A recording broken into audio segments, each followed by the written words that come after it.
Sit over there? Yeah. Okay. Tell me when we're going. Hello, good afternoon, Site SoCal. It is a pleasure to be here with you on this Monday morning. My name is Elisa Walsh. I am president of EventWorks and your 2020 president, and I'm so excited to be welcoming you to our final educational event of the year. Whew, 2020, man. I know. I do want to give a really big shout out to our VP of Education, Sierra Rubalcava, who has worked tirelessly on our educational components this year. I know threw us all a curveball. We have our board here in person with me at Balboa Bay Resort, where we are streaming live. We are so thankful to have you all here with us. I have just a few updates, and then I will run you through the show that we have for you today. We will be hearing from some incredible industry leaders as to what to look forward to in the next year and what protocols we've been working on to work really hard to bring events back safely. And then we'll be closing up with a really incredible keynote. Thank you to everybody who has joined us for all of our events over the past year.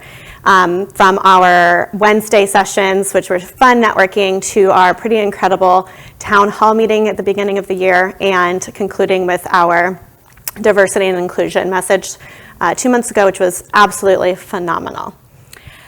I know you are all so excited to hear what we have in store for you for our holiday event. And while I cannot wait to break that news to you, that will be coming later this week. So stay tuned for a super exciting announcement. We will be holding a holiday event.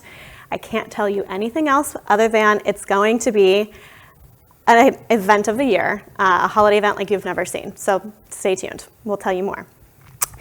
In the meantime, I would like to give a huge shout out to our sponsors. We have Bright AV here, who is streaming live for us. I wish you could see what the setup behind me or in front of me looks. I feel like I'm finally living my dream of becoming a news anchor. And they have been incredible partners for us. We appreciate you so much. Thank you, thank you, thank you. Also want to give a big shout out to Visit Newport Beach and Balboa Bay Resort for hosting us. We really wanted to have an opportunity to hold this meeting as a hybrid. Unfortunately, we're not quite there yet as an association, but we can't tell you how much we appreciate both Visit Newport Beach and Balboa Bay Resort for partnering with us over the years from Site SoCal, and also today here in person with us. We have a video to show you from Visit Newport Beach.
Thank you to our partners at Visit Newport Beach. And next, I'd like to show you our partner, Balboa Bay Resort, the video that we created in hopes of welcoming you all back to this property in person.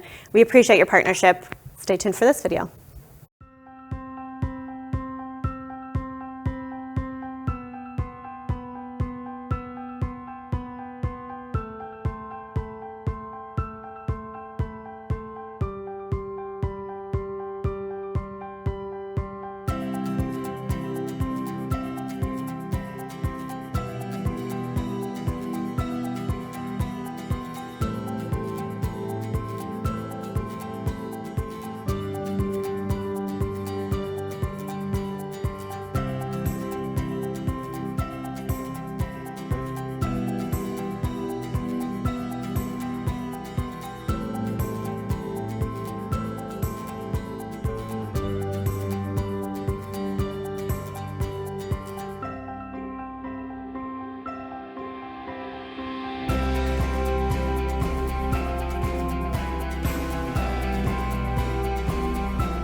Now, I have the pleasure of being joined with the Director of Sales here at Balboa Bay Resort, Camilla Kinchlow. Camilla, thank you for being here with me. Thank you so much for your generosity this year in support of Site SoCal. You have been industry leading in helping get our events and attendees and your guests back safely. Can you tell us a little bit of what that process looks like from the hotel standpoint here? Thank you. First of all, it's a pleasure to have Site SoCal here, and thank you all for working with us. This is a true honor.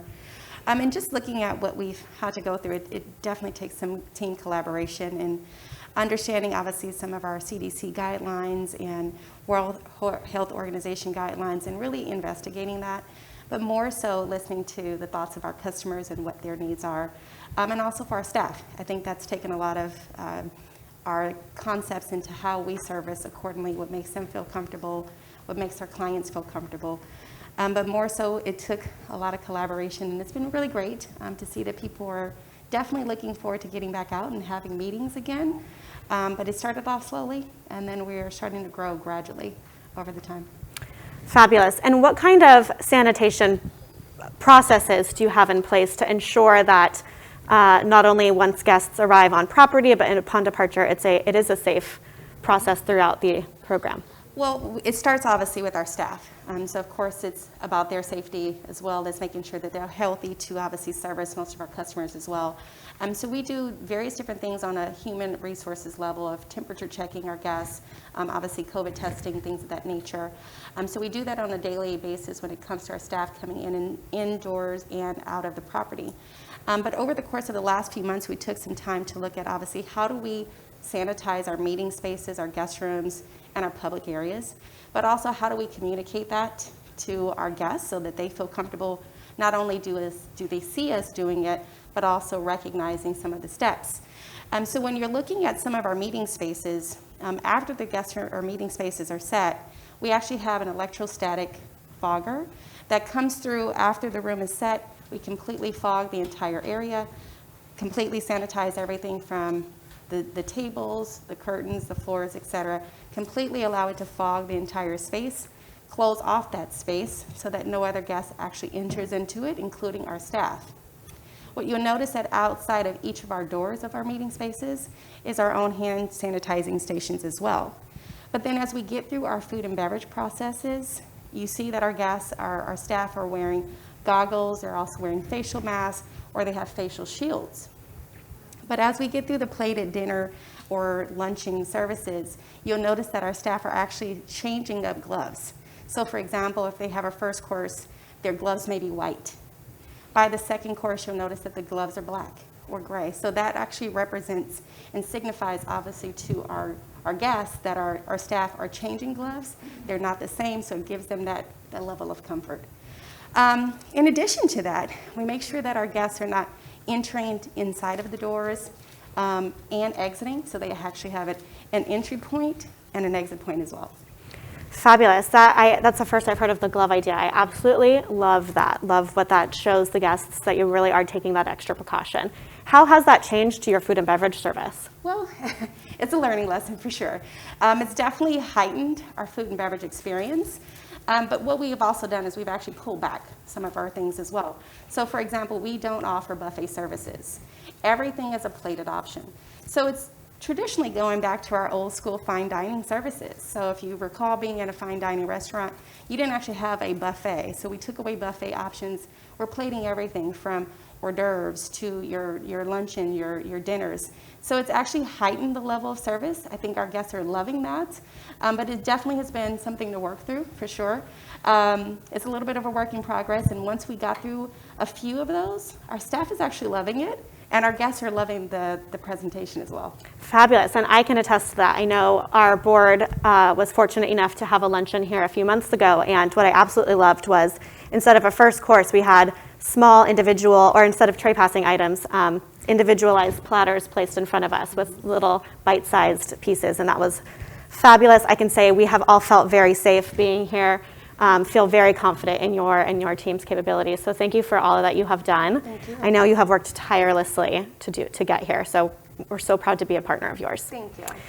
Now, I am so excited to be introducing our moderator and our panelists today. Our moderator is the one and only Amber Volker, Regional Vice President for ALHI. Amber, thank you for being here.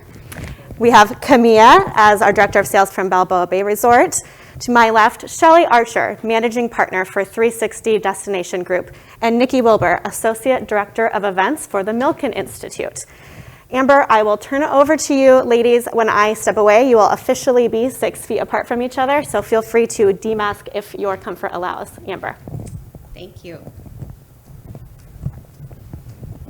All right, we will all remove our masks now. We're comfortable, 6 feet apart.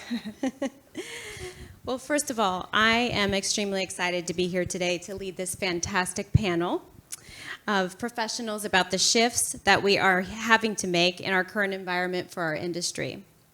At ALHI, I can say that we have put together several face-to-face hybrid programs ourselves and have learned a lot through the experiences. We can tell you that we all need to be okay with being vulnerable and having grace and remembering that partnerships are a two-way street. And remember that we are all learning through this, from sanitizing microphones to exiting rooms by color to putting safe food displays out, in addition to learning to really speak with our eyes in many cases. So let me get started by saying we have an exciting panel here today from all avenues of our industry, which I think everybody wants to hear from, both planner, hotelier, and destination management companies. This will surely be a great dialogue today to help answer some of those questions on your mind and understand what has had to shift and pivot. So let's go ahead and get started. Ladies, we'll start with a lightning round of questions that I've prepared for you today. Feel comfortable to jump in and answer the question if it resonates with you. So we'll go ahead and start with what have been some of the most impactful steps you have taken during this time of transition to doing business differently? Go ahead, Shelley. Yeah, I think we're all pivoting. Obviously, we're all moving in new directions. But what we did at 360 is allow our employees to also reinvent themselves as well. So they're taking on different responsibilities, they're learning different things, and that has been able to keep them employed as well. So it was really important to not only reinvent 360, but also allow the employees to do so as well. Fantastic. From the Institute standpoint, we've had to kind of just totally revitalize everything that we do because we do large-scale international events, which clearly are not happening right now. So we've moved everything virtual, which is a huge, major, totally different feat for us because there was nothing we ever did before. So one thing I can definitely say is virtual events are hard, very hard. I think we're all very excited to go back to live in-person events. But so for us, it was just trying to figure out the right platforms that we were using, the engagement tools that we were still working with in order to keep our sponsors and our constituents involved, and then continuing to do one of the things that we're known for is bringing people together. So we've created a series of smaller private roundtables that are designated for our sponsors and supporters, and we do that on pretty much a weekly basis now. So the number of events that we're hosting has exponentially grown, just and spread out throughout the year, which has been really beneficial, I think, for our supporters, as well as just keeping our staff busy and, learning Zoom very well and things like that. So Wonderful. Awesome. Thank you. Well, for the hotel side of things, as most people know, we are putting on different hats than we've ever seen before. For even salespeople, we are turning ballrooms and flipping, bedrooms as well. But it's also been a great learning experience to see, obviously, be on the other side of the servicing, not only just selling, but also servicing our guests and our staff as well. But I think the biggest impact that has come from this is that we've learned what togetherness is, and we've had to pivot, which I've heard from the rest of the panel here. But I love it because I think our communication amongst our team has grown, and I think that's the biggest aspect that I've taken away from this. You'll notice that in the past with our sales teams, when we're evaluating business, we would generally look at that with just a sales team. But now we're incorporating food and beverage. We're incorporating our audiovisual team. We're incorporating our operations team, and our communication has grown as well. But we've had to pivot in different ways, whereas even here on property, we can't meet together in the same space and be 6 feet apart. So we're also on Zoom inside of our offices right here as well. But it's also learned a lot from that, and it's taught us a lot. But I've loved what we've come and the outcome of it. But how do we continue to do meetings and events safely? And it came from collaboration from all of our team members to put in their inputs and then allow them to be creative and innovative so that we can move forward. Wonderful. Thank you for sharing. And absolutely, walking in other people's shoes within our own organizations is definitely something that everybody is learning to do and wear many hats. So with that, my next question is, have there been any aha moments for you and your organization that you really had not thought of, and what were they? I'll kind of step in on that one. Coffee breaks has been the big aha. I mean, and it's still an aha moment, because how do you comfortably provide a coffee break? And we've looked at various different things. For example, traditionally you have a gallon coffee service where everybody's touching the knob. Or you're picking up lids. We've looked at everything from, can the lid be more of a pop-out service? Or do we create a barista and create a barista station where all of our meetings and events can obviously go to, more like a Starbucks in a sense of a way that is a little bit more comfortable and gives them the same service. But this doesn't even just go into just providing coffee. It goes down to the creamer and to the sugar. And I think that's actually been the biggest challenge and the biggest aha moment. And it's one of those things that I think we're constantly working through. But we found some things that work, but then every single time we try something out, we have to reevaluate and come up with something new. So I think that's been the biggest aha. Like, how do you physically provide a coffee break that most people are looking for every day for all of your meetings? Yeah, for us, it's just the increased complexity of a program. I mean, now a DMC is always supposed to have excellent destination knowledge, using reliable vendors. Those things are still in play, but now we have the complexity of logistics as far as social distancing, health and safety level, a whole layer of that, and then also the hybrid or virtual. That's an additional layer of complexity to a program. So just as we move forward and getting into more and more events, just that increased complexity is something that we all have learned to have learned about and are able to implement those into our programs now. We have like two kind of different areas. One for us, I think, has been the virtual platform. We've really taken our mobile app and have used their desktop version and really kind of custom built that out to fit our needs. So we're now incorporating more networking opportunities on the site, as well as just, sponsorship, being able to display our sponsor logos and trying to really fulfill the need of all of those elements that we would get from on-site signage and things like that. We're now just incorporating that into the actual platform, which has been interesting. And then I think the second thing for us too is it seems like something you would know, but the flexibility of our speakers, being able to get the speakers that we want, we have more flexibility now because it is a virtual platform. So we don't have to be tied into flying them to Los Angeles or being in Singapore. We can just film them in their home, and it's so much easier. So we get really good access to things. I mean, we had an interview with Dr. Fauci, which was fantastic, but he had to cancel that day because he had to go to the White House. And so what we ended up doing was pivoting and filming him first thing in the morning at like 7 a.m.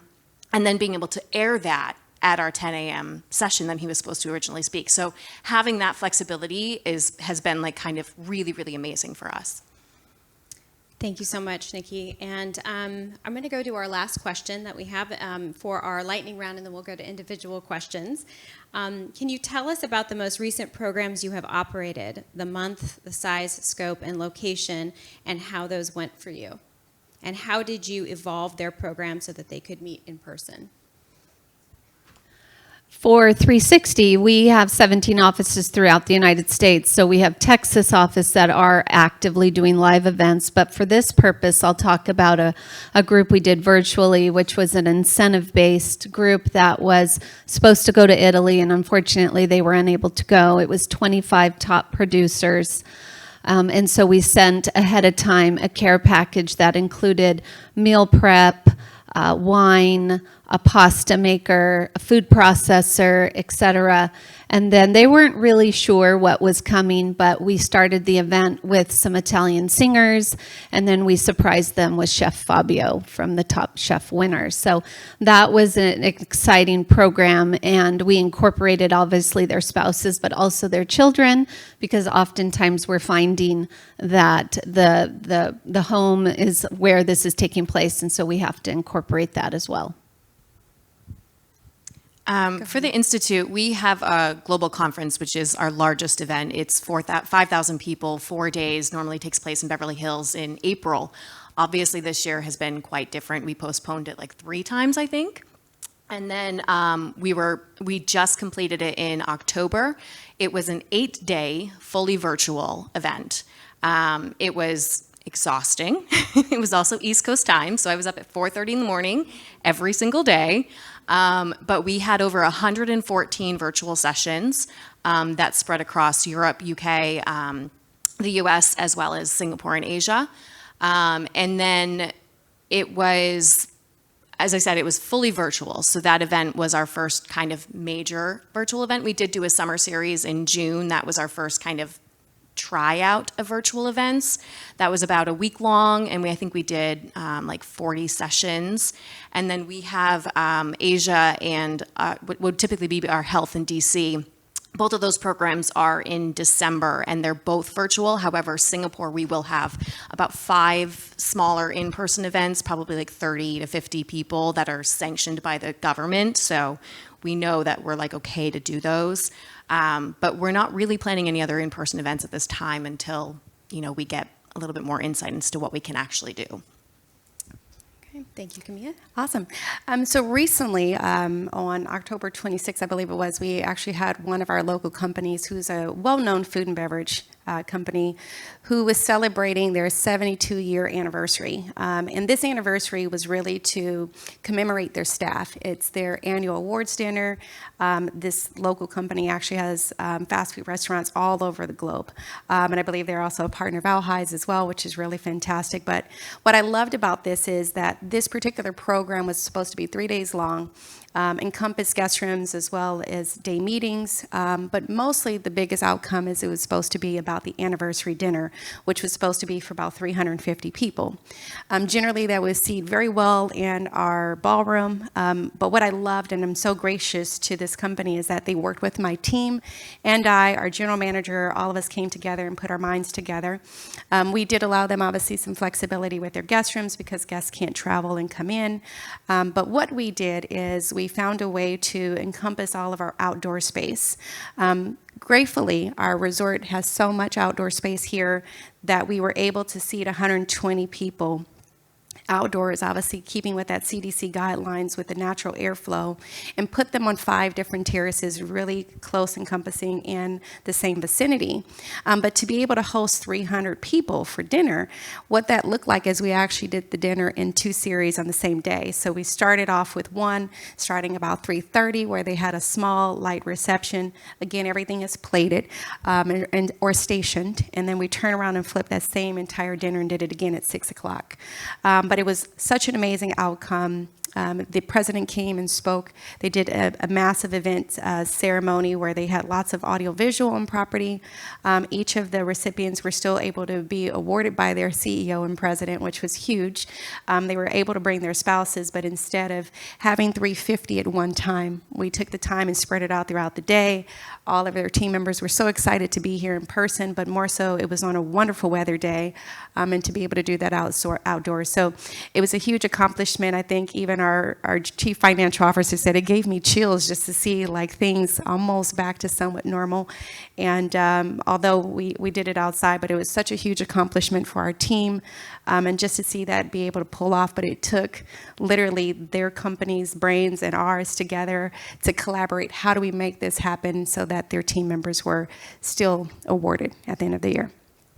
Well, congratulations on that. I mean, the collaboration is awesome to hear it's taking place, to see that, organizations want to get back to the face-to-face, and they can make it happen with a little flexibility. So it's a great story, and I know you've held several programs successfully and safely. So thank you for sharing that. We will go now, Camille. I have a few more questions for you just on that topic. In our environment currently, I know you're maneuvering as a hotel with cancellation requests and force majeure clauses, and how are you showing up as an organization in this tough time while maintaining relationships? Because it's a tough balance. Organizations have a responsibility to their stakeholders, and so do you. So how are you handling that? I will be honest, when this all started, I didn't think I would hear force majeure as much as I have. And I think I probably need a degree in law after this. I spent a lot of time with a lot of legal teams, talking to CEOs, meeting planners and clients, and you have to realize that Balboa Bay Resort is also the home of so many charitable events. And this is a sensitivity. You have, obviously corporations, you have charitable events and galas, but then you also have the social world where you have weddings, and everybody's affected. And I think the biggest outcome that came from not just our resort, but also our ownership as well, is that we wanted to be flexible. And to partner together. So the biggest outcome for us is that we were willing to be flexible as long as the goal was to, let's find a future day. For those that are still looking to do events, we've been flexible with cancellation, flexible with attrition and food and beverage minimums, and just allowing us the opportunity to showcase that and to service them accordingly. But most of our customers, what we've learned from this is let's be flexible, let's find a future day, let's move the program to a day that they're more comfortable with, that they feel that they can put this off successfully, especially in the charitable world of things. They're here to raise money, not lose money. So finding them an alternate date that they can host 300-400 people. And I think the biggest thing right now is all about partnership. What we've all heard throughout this entire pandemic is we're all in this together. So I think our biggest message was to showcase to our partners, allow us the opportunity to still service you at a future date, whether it's in 21, 22, or 23. But let's find a date that works better for you. Let's move that, not be so harsh, obviously, in collecting, but find an opportunity where we can jointly partner together. But again, I think the biggest thing is being flexible with the cancellation and learning what force majeure actually means. I think I've had to educate quite a few people on what force majeure is and when things actually fall into force majeure. I think I have some people that are looking at October next year, and I'm like, that's not really force majeure. But, you have to educate and take patience and understand everyone's challenges, and let's work together to find a solution and perhaps a future day that we can all service it together. Thank you so much. And yeah, certainly it talks about partnerships and how we have to work on both sides to meet each other somewhere in the middle. Of course. That's fair to both. So thank you for sharing that. Of course. You guys are doing a great job. Thank you. Shelley, my next question is going to be for you. You were awarded the MLB Bubble in Arlington and Houston. These were live events that focused on hospitality and entertainment for players and their families. What did that look like, and how could this translate for corporations and their live events? Yeah, we were very fortunate to be awarded that program, and it essentially was, dipping our toe into the water of live events, and it consisted of multiple events for not only the players but also their families. And everything was set up separate but equal as far as the different teams. All the meals were all outdoors. All the gyms were set up outdoors. We created a basketball court on the top of a parking structure. We had pumpkin patches for the kids. So there was a lot of learning curve with respect to logistics, separation, but it was just a great experience to be able to really understand the mandates and the regulations of that particular destination, and also educating the client with respect to what can be done, what could not be done. Thank you. I'm sure that was a big undertaking. That's a great achievement. Another question I had for you, Shelley, is how have you brought the entertainment aspect of an event to the virtual world?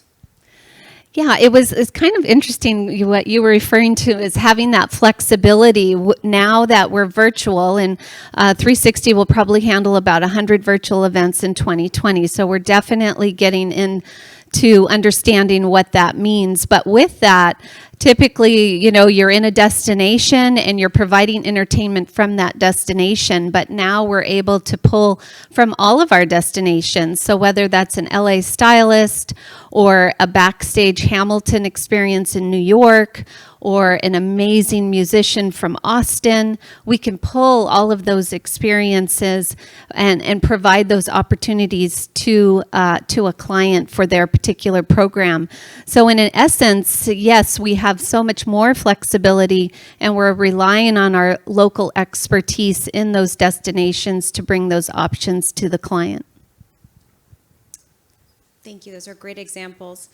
And Nikki, I have a question for you. Our industry has been through, tough times before, not only not to the likes of a pandemic, but to a point where we saw massive cancellations and business freezing.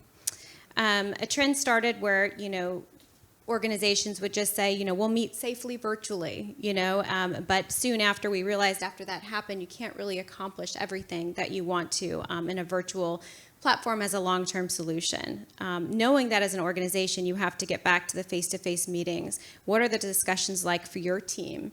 And what is the short and long-term plan on those discussions in sourcing your meetings?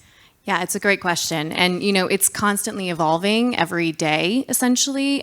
We've had so many conversations over this past year just about, we were very hopeful that in October we'd be able to do like our global conference live and all of that. Clearly that didn't happen. We are now looking at areas like Singapore, where they are opening up a little bit more and doing more in-person events. So that's kind of our first touch base into going back into live events. We are considering, we did a dialogue series last year in London. We're considering doing that again in March. Again, right now, I don't quite know what's going to happen because there is like the second wave that's happening and Europe is starting to shut back down. So we have to kind of weigh that as it comes closer to March. I believe we do have a program in Japan that will be in person as well, also in the spring. But really, we're not going to be doing anything stateside until probably fall, much like October. I think we're looking to do our global conference again in October next year. And whether I think all of us really want that to be an in-person event. I don't think it'll obviously be the same size as it always has been. So we'll probably do, a 500 person in person and then a virtual, very big hybrid component of it. But again, right now we're just kind of taking it day by day. When the vaccine comes out, that will be a big indicator as to, how quickly things can move. But I think we're just trying to be really conservative about it in terms of when we get back to in-person stuff. But I know we're all dying for it. All of us want it, 100%. Thank you for sharing. Fair enough. Shelley, how as a DMC, you have to engage with customers regularly to continue, forging your relationships, similar to everyone in a sales arena, quite frankly. What are you doing differently to stay engaged with your potential customers in this virtual environment? Yeah, I think all of us in the beginning, we were a little bit a deer in the headlights thinking this was going to pass quickly. So we took that opportunity to reach out to our clients, reach reach out to our hoteliers as well and just engage with them, whether, again, that's the virtual happy hours or we did some fun things like game shows, are you smarter than a meeting planner type of things. So we were just trying to have some fun with it, and we really continued that on. And now we're doing small picnics with our clients, outdoor, very small happy hours in different destinations. And again, it's just keeping those relationships alive, and keeping those connections going. So when it does come back in all of our destinations, we'll be able to step right back to where we were before. Thank you for sharing that. Camilla, I have a question for you.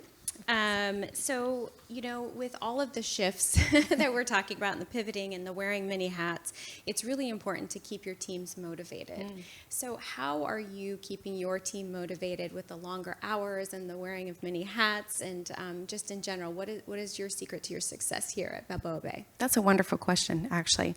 As I mentioned, obviously communication is key, and collaboration has shown a lot. I think there's a lot of questions within the team, obviously where things are going. There's a lot of uncertainty, as we heard. That's a new word that we've all learned to deal with as well.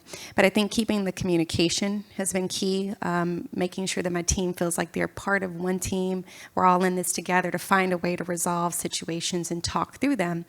But then also, in addition to that, is promoting mental and physical wellness as well, giving them an outlet. We all going through so much, both personally and professionally, and also seeing a lot of our clients go through various different changes and pivoting. So what we've done as a resort, and I think, I'm thankful for where we are. We've also promoted some physical wellness here and mental wellness. So we've done some different afternoon yoga retreats on our lawn. We've also done some paddle boarding as well. But, weekly we create some fun atmosphere to allow them a moment to, escape from the numerous hours and wearing the different hats. Get them physically active, take advantage of the outdoor air, and just literally get out there and work out together. And we come together as a team as well, and just take a break and literally just unwind for a moment so that we can go back and reset and get recharged and get back motivated as well. But I think it all has come from, obviously, a leadership standpoint from the top down. Obviously, is just being there for your teams, allowing an open door policy to make sure that your team members can come and vent and talk and express their concerns, but more so allowing them to be creative as well, and collaborative as we move forward, because all of this is new to all of us. So, we're just trying to work through it, and I think it's done a really great job, and you've seen a lot of our team members come together over this.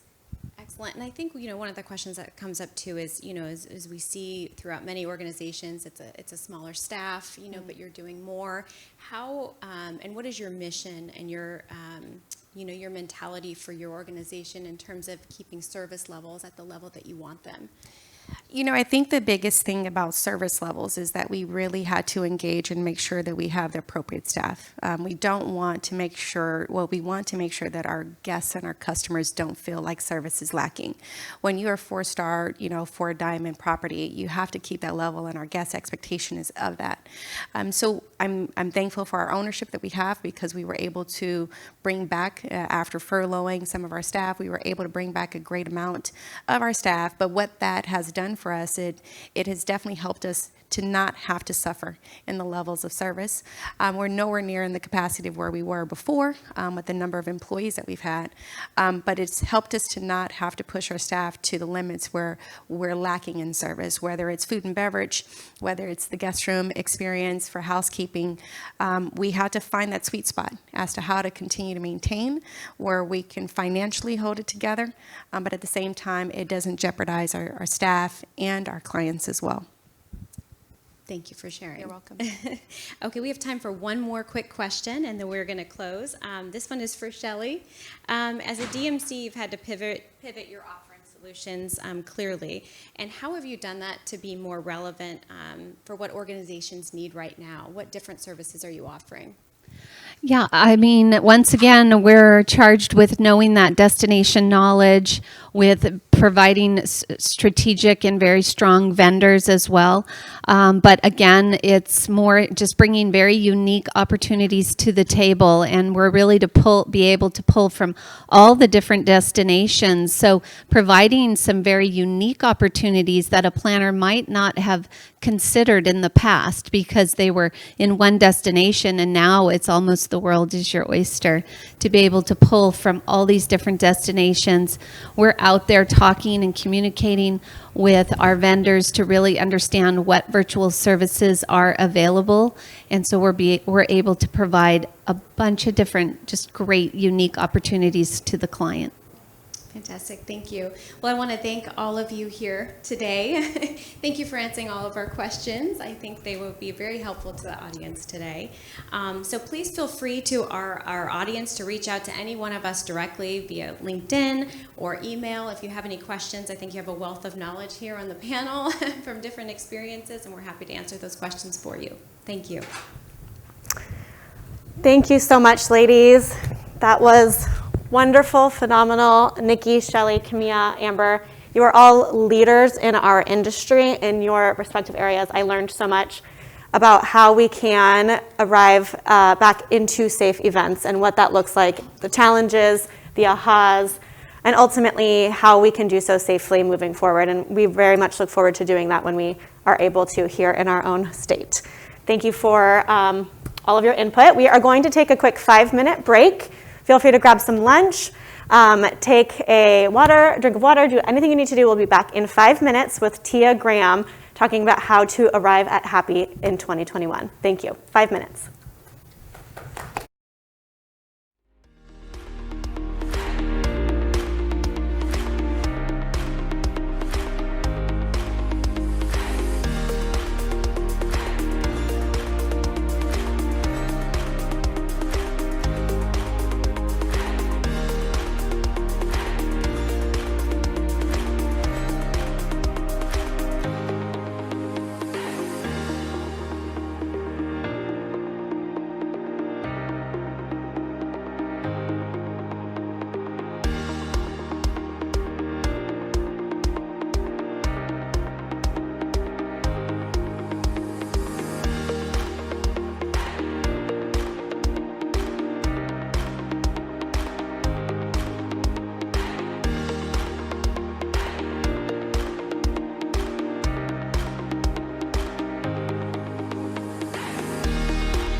Before I introduce Tia Graham, please see the attachment that is in the chat to download that PDF and follow along with us.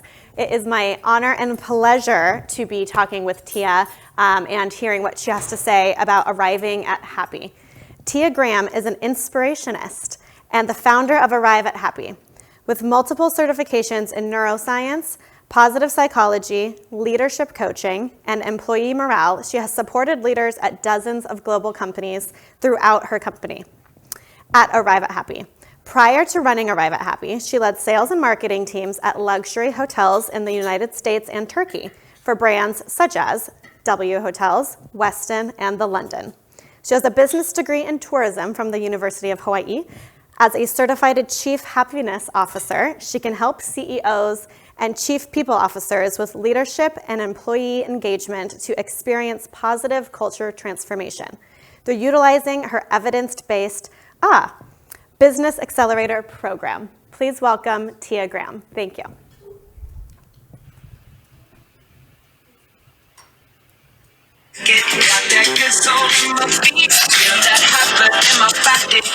I'd like you, I know you're at home, stand up out of your chair, stretch your arms, and even though we're not in the room together, pretend we are.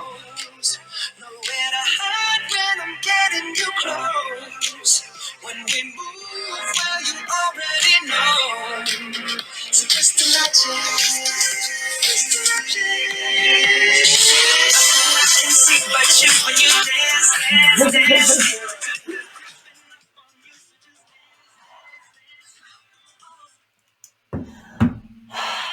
If you stood up with me, take a seat back down. I'd like to start off with a story. This story is from when I was the brand new Director of Sales and Marketing at the W Hollywood Hotel. I'm sure you've heard of it. I came to this hotel after working in Istanbul, and many people within Starwood Hotels and Resorts had said, "Ooh, Tia, I don't know. Are you sure you want to go to W Hollywood? That is a tough hotel. Those are some really, really tough owners.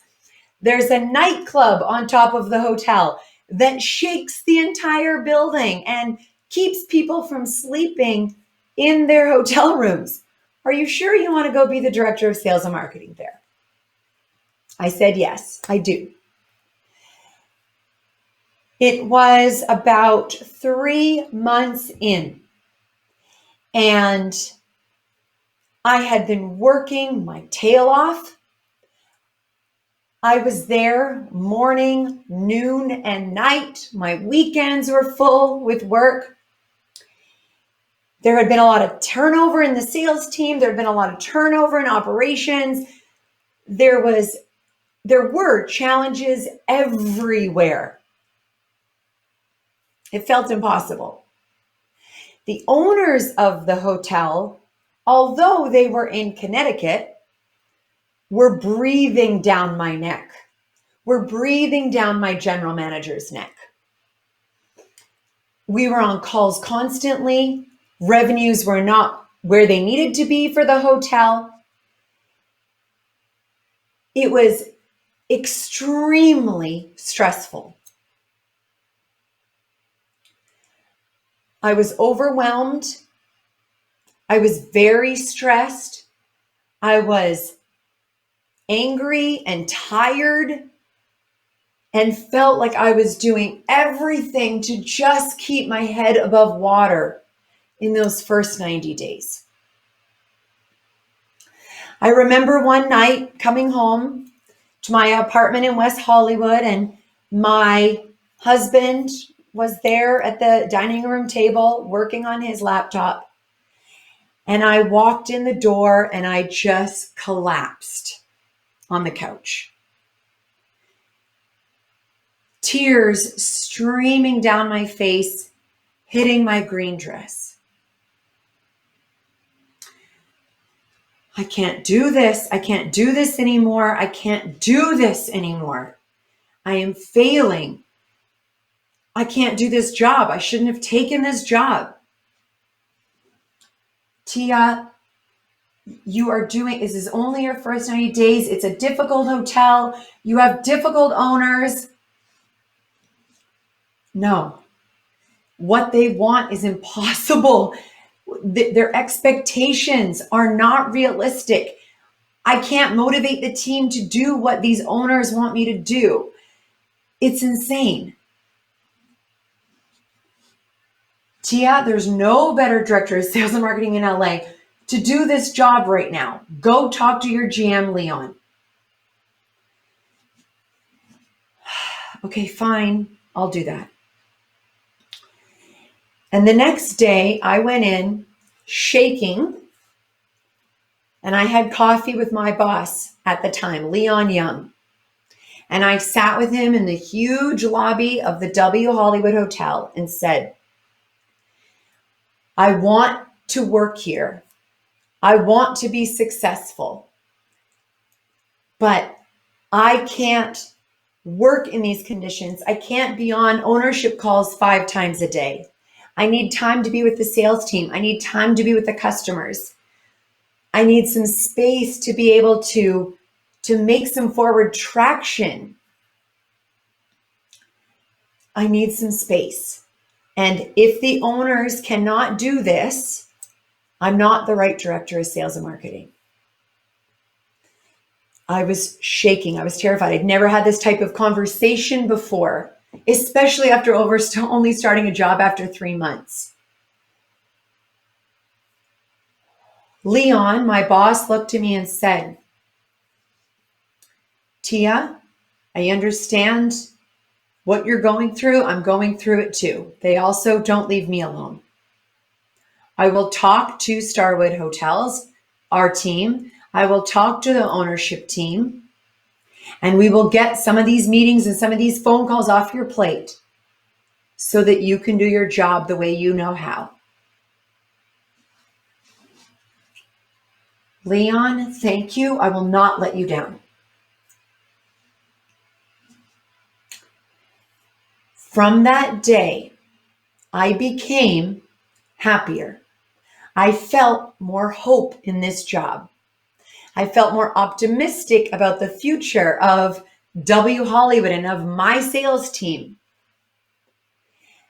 And that happiness, that adjustment, that support allowed me to thrive at the W Hollywood for 2 years. Were there crazy days and good days and bad days? Absolutely. Yes. What I want you to remember is that when you sit in an unhappy place, it is extremely, extremely difficult to be successful. You need to know what you need. You need to be able to articulate what you need to your colleagues, to your clients, even personally to your friends and family.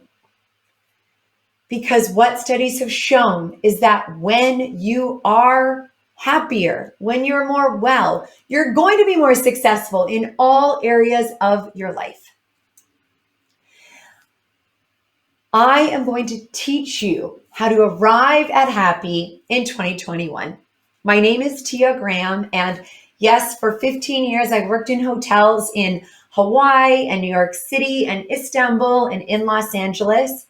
And I feel so connected to the travel industry and the hotel industry and meetings and events.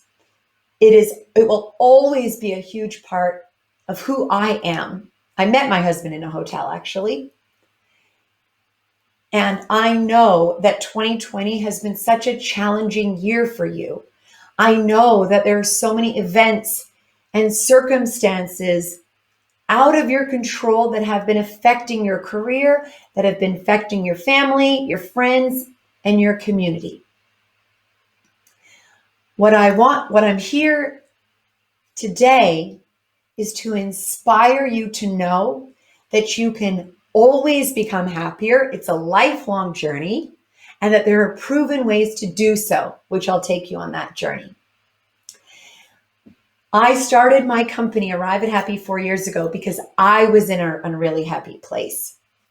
I was struggling with career and balancing young children and marriage and friends and family and my own health and sanity. And if you're a parent, you can probably relate. I've always been a very positive, optimistic person. I've made major life choices consistently based on happiness. And I too have had good years and bad years, good months and bad months.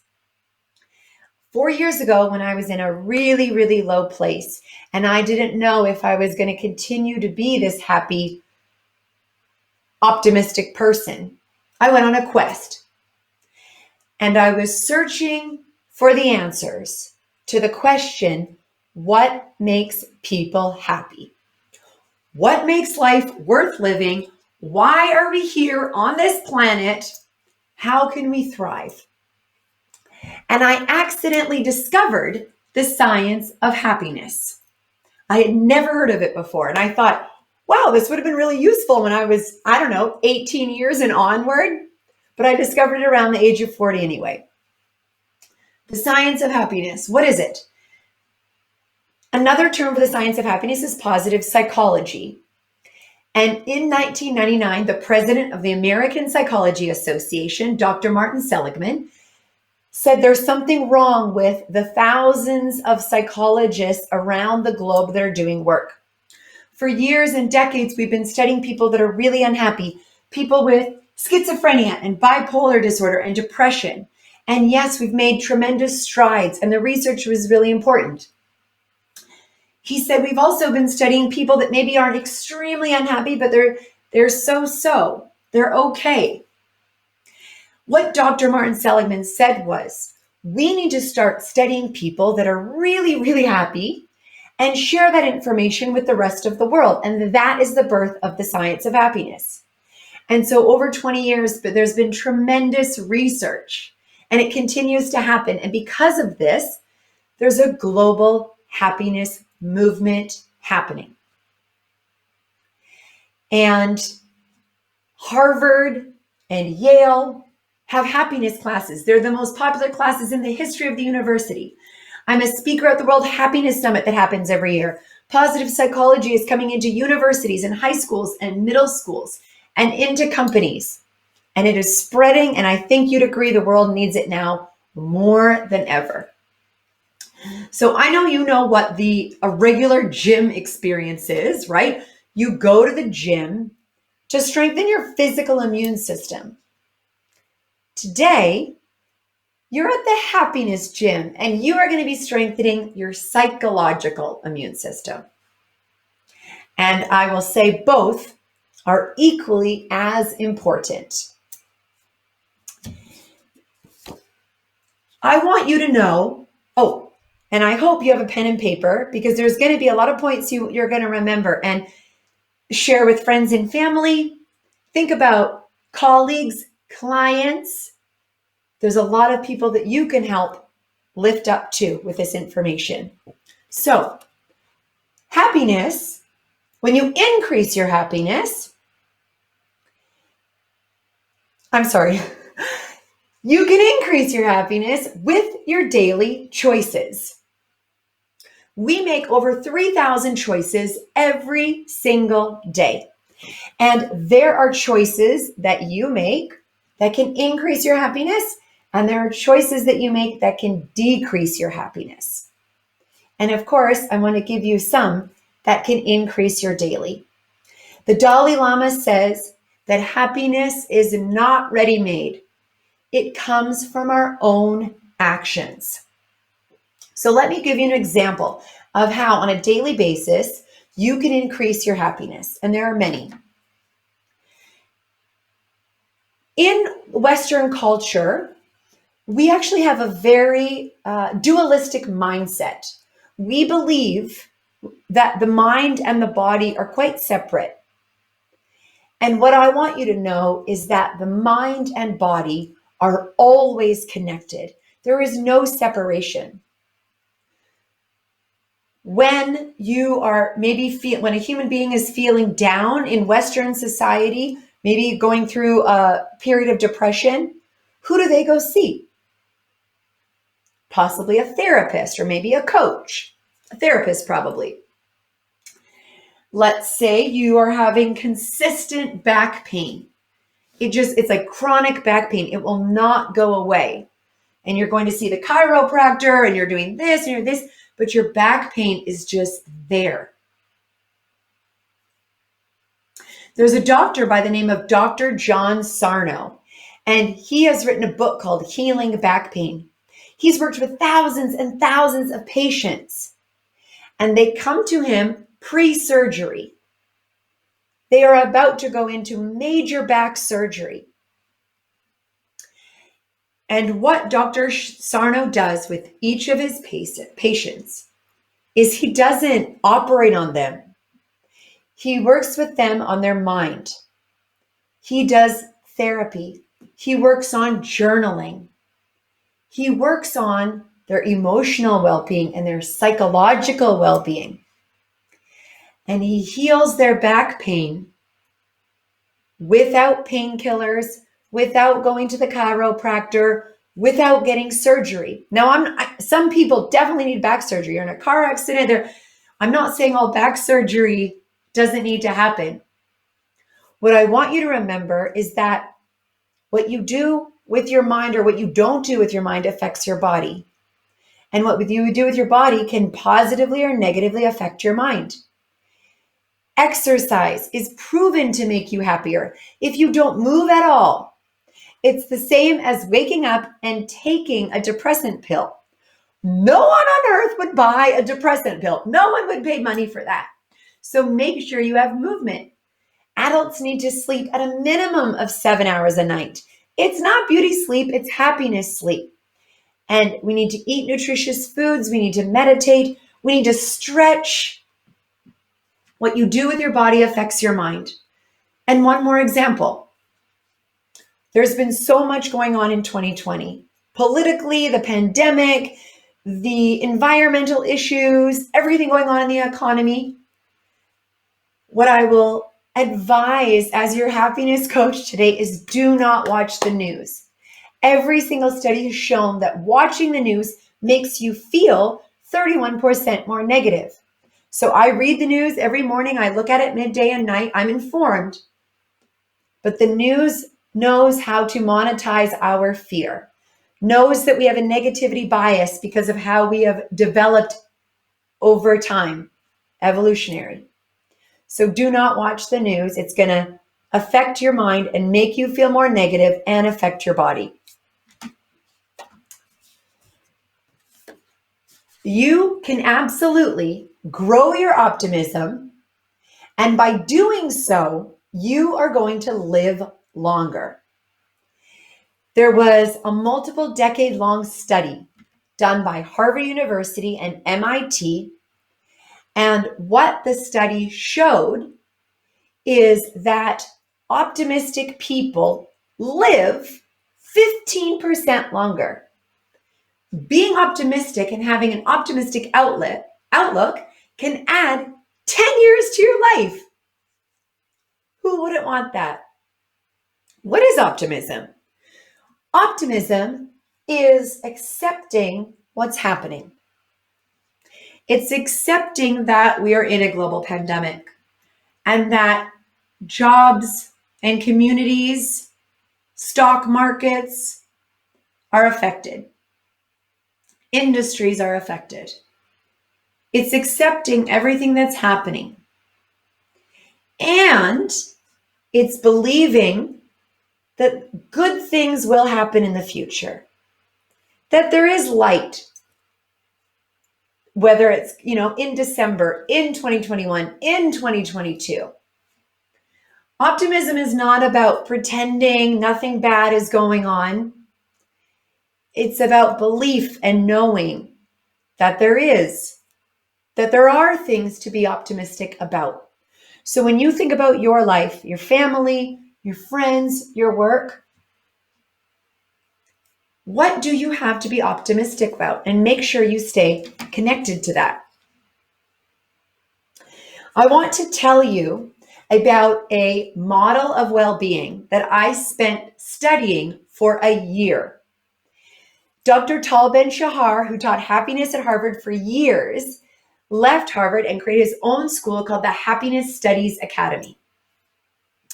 And the acronym that I want you to write down and remember for the rest of your life is SPIRE. And this stands for, well, I'll go through each. I want you to know that in each of these areas, it's like a lever that is proven to increase your happiness. And when I talk about happiness, it's not spikes in pleasure. So what are things that are spikes in pleasure? It could be you're sitting down with a friend, having a glass of wine at the end of a long week, an amazing vacation somewhere tropical, you're in a hammock and you're just relaxing. So pleasurable. Maybe watching a, stand-up comedian, you're laughing so hard out loud. That's pleasurable. When we get new material possessions, actually, you can consider those pleasurable as well. Studies have shown that if you get a new car or a new house or, something like that, we get a spike. So you feel happier for maybe 3 to 5 months, and then you're going to go back to your resting level of happiness, your daily happiness.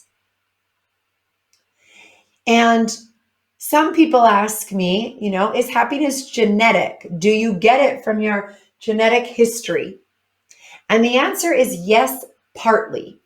So studies have shown that on average for human beings around the world, our genetic history contributes to about 40% of how happy we are. Just like we get genetics for our hair color and skin color and all of our physical features, we get genetic attributes for our personality too.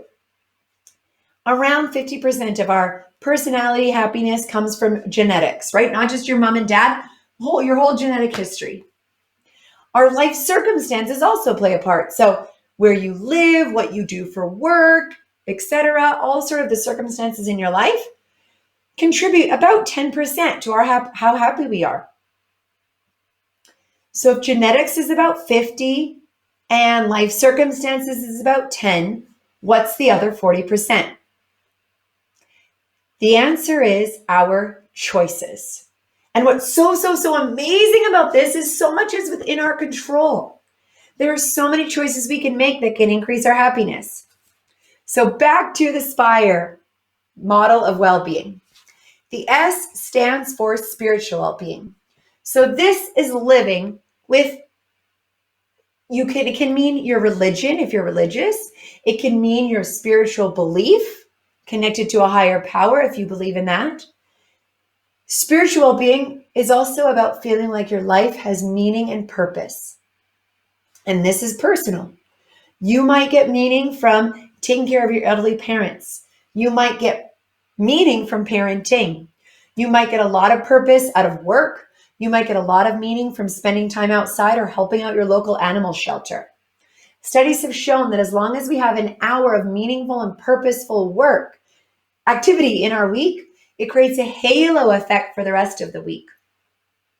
So think about where you are right now with your spiritual well-being. The P stands for physical well-being, and I started off a little bit with this. This is the physical health of your body and the psychological health of your mind. And remember, they are always connected. The I is for intellectual well-being. So I have 2 children. They are now 4 and 6 years old, 2 daughters. And all day, every day, they are learning, whether they're playing, whether they're at school, whatever they are doing, they are learning. And learning, I think that's one of the reasons why children are so happy, is they're learning a lot. And adults are happier when they're learning. So when you think about 2021, actually, I'm going to have you, yes, okay. I want you to think about it's November of 2021. 12 months from now. What is something that you would like to learn in the next 12 months? Do you want to learn Spanish? Do you want to learn the guitar? Do you want to learn entrepreneurship? Do you want to learn public speaking? Do you want to learn your boss's job? Do you want to become an Excel wizard?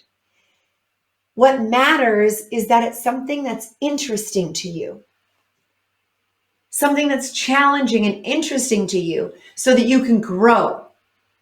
So write down and commit to what you are going to learn in the next 12 months, because learning is guaranteed to increase. It's not a pleasure spike. It increases your happiness. The R of SPIRE is relational well-being. The number one predictor of happiness is human connection. This is spending time with people that you care about and who care about you. The happiest countries in the world are the Scandinavian countries, Norway, Finland, Denmark. Scandinavian citizens spend a lot of time daily and weekly with their friends and family. And I know we need to be safe right now, and that a lot of this connection is happening digitally, and it's not the same as when you're in person, but still prioritize it. For the people you can see physically, make it a priority. And for the people that you can't, make it a priority to have the weekly Zooms, to do the FaceTimes, write letters. It doesn't matter. What matters is that you're connecting.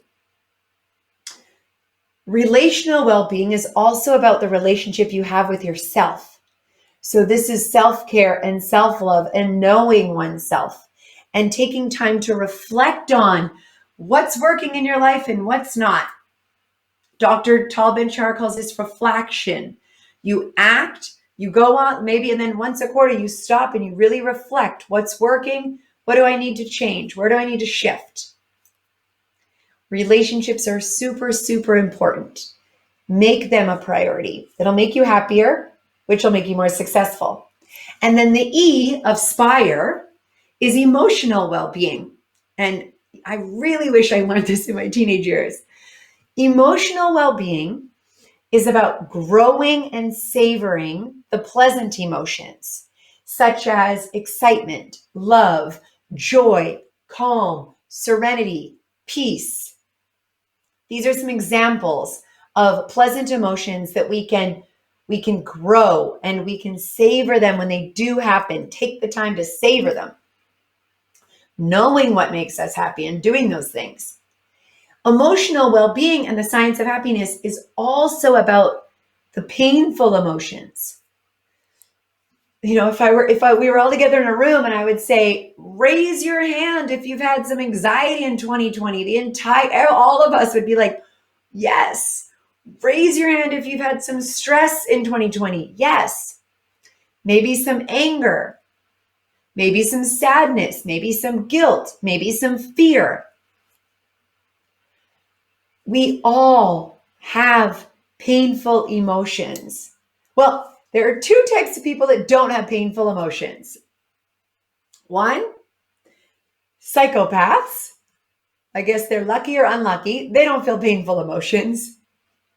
And the second type of person, dead people. So I know you're not a psychopath. I know you're not dead. We all have painful emotions. We as humans, we don't treat them equal. We call them positive emotions and negative emotions. Never, ever, ever say negative emotions again. They are not negative. They are painful. But they're there for a reason. Something's happening in your life. They're there as a teacher. And when it comes to painful emotions, the worst thing we could do, yet we do it often, is we hold it in. Painful emotions need release. You need to talk about them, whether it be with a therapist or a coach or a friend and family member or a colleague. You can also journal about them. There's been profound journaling studies that show that just journaling for 20 minutes a day about everything you're thinking and feeling when you're having painful emotions, for 20 minutes a day for 3 days in a row, how much better people feel. So I want you to remember that painful emotions need release. And that will increase your happiness and your well-being. Happiness increases your success. Many studies that show this, and I'll tell you about one. So there was one 6-month study of thousands of employees who worked at a British telecom company called BT. And it was in combination with Oxford as well as MIT. And they studied all of these thousands of customer service employees and managers and so on, different levels of the organization. And after 6 months, they could prove that when employees were feeling happier, they were 13 to 15% more productive. They didn't work more hours. It showed that in the hours they worked, they were able to get more work done. Dr. Barbara Fredrickson has proven that when we are feeling positive, when we are feeling happy, our brain broadens. We are able to see more possibilities. We are more creative. And if there's a year that is calling you to be innovative in your work, it's 2020. So know that it's not selfish at all to focus on your own happiness. It actually, you will lift others around you, and it's going to make you more successful as you are pivoting and trying to navigate 2020 like all of us are. Not only does it increase your productivity, not only does happiness make you more creative, you're actually more engaged when you're working. You are more focused, you're less distracted. And happy employees are stronger and more cohesive in teams. And Sean Achor, another psychologist from Harvard, has studies that have proven that when a salesperson who is working on selling to customers is operating from a more happy, positive mindset versus someone who's sort of feeling neutral or negative, they sell over 30% more. There's a revenue ROI to happiness that I want you to remember forever. So make sure your happiness is a priority. Yes, for yourself, and you know, life is more enjoyable and it makes you more successful. I remember another time when I was extremely, extremely unhappy. I was going to the University of Calgary. I'm from Canada originally, if you haven't heard from my Canadian accent. I was going to the University of Calgary. I was miserable. I was so unhappy, living in minus 30 degrees Celsius weather, totally disengaged with what I was studying, and calling, you know, my parents and just crying, just feeling so lost and just feeling so lost. Maybe you're feeling a little lost right now too. Maybe you can think back of a time when you felt lost and really unhappy. I've always had American citizenship, and I knew, okay, maybe it's time to leave Canada. And I went to the Study Abroad Center and I started looking up universities that had degrees in tourism, because I had done my mom had taken us to Mexico 1 year. We'd gone to Costa Rica 1 year. I'd done a little bit of traveling. And I remember thinking, wow, maybe I could work in the travel industry. So I'm in this little Study Abroad Center, and I get out, you know, a book of universities in the United States. And long story short, I ended up transferring from the University of Calgary to the University of Hawaii in Honolulu. Now, I grew up in northern Canada, halfway actually between Seattle and Alaska. We didn't even have a phone or a television in our log cabin until I think I was 6, middle of nowhere. And I remember sitting on the floor of that Study Abroad Center thinking, wow, I could go study tourism at the University of Honolulu. And I contacted them, and the university said they would give me in-state tuition, and I applied for scholarships, and I was able to make it work with, you know, me working and getting some scholarships and having them give me in-state tuition.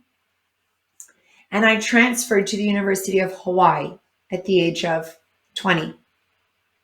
I arrived in the middle of the night, around midnight, went up to my dorm room and went to sleep. And I remember waking up the next morning and thinking, oh my gosh, I'm in Hawaii. I'd never been there before. And I packed my bag with a swimsuit and a towel and a water bottle and put on my backpack, went down the elevator. I was in Manoa Valley behind Waikiki is where the university is. And I started walking. And I walked and walked and walked. And I, after, 45 minutes, got to Waikiki Beach, put down my bag, and I just started swimming and swimming and swimming out into the ocean as far as I could. And I remember turning around, looking back at the green hills of Oahu, tears coming down my face, tears of joy and pride that I had made decisions to go from unhappy to happy. And I worked my butt off at school. I did so many internships. I was so unsuccessful in Calgary. And because I was happy where I moved to, and you might think, yes, okay, you're on a beautiful island, but it wasn't just that. It was that I finally felt like I had purpose. What I was doing was interesting to me. I knew that there was a future ahead of me versus just slogging through the days. I want you to always remember that you can choose joy. Might not take a day to get there, might take a year, and that's okay. But I want you to know that you can always, always choose joy. So I will open it up for questions and come back after to share a little more with you. But based on everything I've said, for your happiness, if you're a leader, for your team's happiness, want to see if there are any questions that you have so that I can support you. Thank you so much, Tia. For anybody that has questions, please feel free to continue to add those in the chat. We appreciate that message so much. I think it's so critical going into 2021 after the peaks and valleys that we've all experienced in 2020. Personally speaking, I know that we are all human and we feel these very real emotions, and accepting those and learning from those and growing into 2021 will be very valuable. We appreciate you so much. Thank you for your time. We look forward to keeping in touch with you. We know how to get a hold of you for any additional questions. In the meantime, I'd like to welcome up our Director of Membership for 2020, Mary Spellerberg.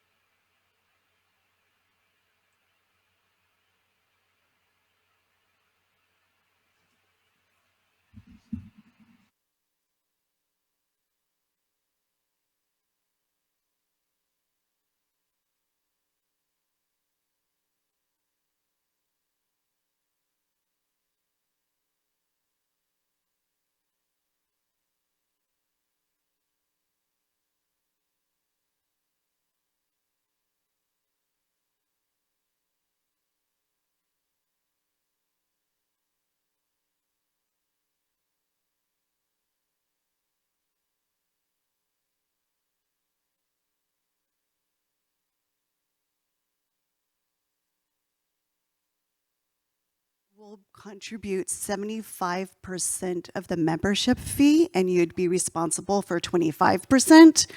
The other option is the group membership, and that is where you can gather 5 people from your organization. And let me give you an example. Hyatt hotels, you can be Hyatt Cancun, Hyatt Texas, Austin, Texas, Hyatt California. You don't all have to be from one property to do the group membership. So Now more than ever, we are asking you to support site and to renew your membership. All this money does go to our operations fee, so please, please renew. And one of the benefits, of course, that we have is a raffle. And BMW Performance Center has offered us a wonderful two tickets to experience their lovely place. And Michelle Donahue, we have drawn your name randomly, and we look forward to sharing that information with you. And I think it is a wrap. Thank you so much, everybody, for being here. We look forward to sharing some interesting information very soon. Thank you.